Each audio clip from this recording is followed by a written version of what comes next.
یا خدا یا خدا یا خدا یا خدا مولا مولا مولا مولا مولا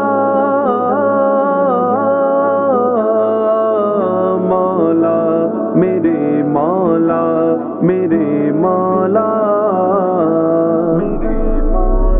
اعوذ باللہ من الشیطان الرجیم بسم اللہ الرحمن الرحیم۔ ناظرین کرام السلام علیکم ورحمۃ اللہ وبرکاتہ۔ انشاءاللہ تبارک و تعالی آج ہم لوگ پڑھیں گے شرح میعات و عامل میں عوامل قیاسیہ کے متعلق۔ اب تک جو ہے اس سلسلے میں ہم لوگ تقریباً جو ہے وہ بنا چکے ہیں، تقریباً 35 ویڈیوز بنا چکے ہیں۔ انشاءاللہ تبارک و تعالی یہ ہوگا ہمارا پارٹ نمبر 36۔ آج کی جو ہماری عبارت ہے وہ آئی من این یضرب زیدن، ٹھیک ہے نا۔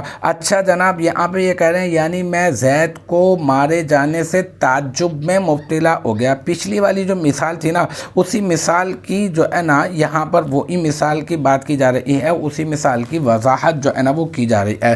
تو یہ والا جملہ ای کے ذریعے ایسے ہے، تو یہ جو ہے وہ جملہ بن جائے گا تفسیر، ٹھیک ہے نا۔ تو تفسیریہ ہم لوگ اس کو کہہ دیں گے۔ تو ای جو ہے حرف تفسیر، اور پھر یہ من جو ہے من جو ہے یہ بن جائے گا کیا؟ یہ بن جائے گا من حرف جر، اور ان جو ہے یہ مصدریہ، اور یضربہ صیغہ واحد مذکر غائب، اور زیدن جو ہے وہ بن جائے گا ہاں یہ بن جائے گا ہاں زیدن بن جائے گا یضربو ہے نا، یہ ان یضربہ صیغہ واحد مذکر فعل مضارع مثبت مجہول ہے یہ نا، ٹھیک ہے۔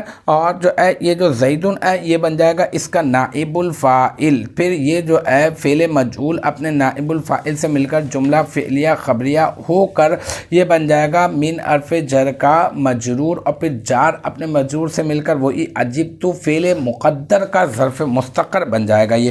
پھر اجبتو فعل مقدر، اس میں تو ضمیر اس کا فاعل، پھر فعل اپنے فاعل اور ظرف مستقر سے مل کر یہ بن جائے گا جملہ فعلیہ خبریہ ہو کر جملہ فعلیہ خبریہ تفسیریہ ہو جائے گا۔ پچھلے بار جملے کی کیونکہ یہ تفسیر کر رہا ہے، تو الحمدللہ یہ ہمارا پارٹ نمبر 36 عوامل قیاسیہ کے سلسلے میں پارٹ نمبر 36 بھی اپنے اختتام کو پہنچا۔ مجھے امید ہے یہاں تک کی جو بات ہے وہ آپ کی سمجھ میں آ گئی ہوگی انشاءاللہ تبارک و تعالی۔ نیکسٹ ٹائم اگلی ویڈیو اگلی کلاس کے ساتھ ملاقات ہوگی، جب تک آپ اپنا بہت خیال رکھیے گا۔ وآخر دعوانا ان الحمدللہ رب العالمین۔